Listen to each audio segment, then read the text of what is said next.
আপনারা যারা primary preparation নিচ্ছেন এবং পাশাপাশি নিবন্ধন এবং বিসিএসের প্রিপারেশান নিচ্ছেন সকলকে আমার ক্লাসে ওয়েলকাম করছি।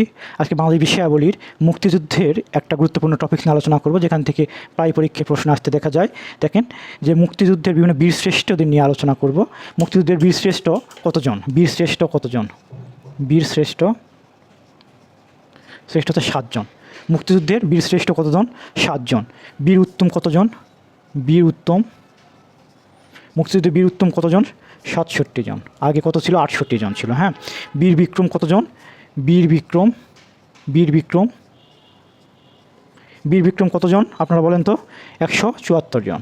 হ্যাঁ। এছাড়াও বীর প্রতীক কতজন? 424 জন। 26 জন ছিল। হ্যাঁ। বীর প্রতীক কতজন? 424 জন। মোট কতজন তাহলে? এটা যোগ করে দিলেই আপনারা বাহির করে ফেলবেন। হ্যাঁ, মোট। এইবার এটার মধ্যে আবার কিছু ক্রিটিক্যাল প্রশ্ন আসছে। যে বীরশ্রেষ্ঠ যে 7 জন, 7 জনের মধ্যে সেনাবাহিনী ছিল 3 জন। বীরশ্রেষ্ঠ 7 জন, তার মধ্যে সেনাবাহিনী ছিল 3 জন এবং বিমান বাহিনী ছিল কতজন? 1 জন। হ্যাঁ। এরপর বীর উত্তমের মধ্যে সেনাবাহিনী ছিল কতজন? 41 জন। সেনাবাহিনী কতজন ছিল? 41 জন এবং বিমান বাহিনী ছিল 6 জন। বীর বিক্রমের মধ্যে সেনাবাহিনী ছিল কতজন? 83 জন এবং বিমান বাহিনী ছিল 1 জন।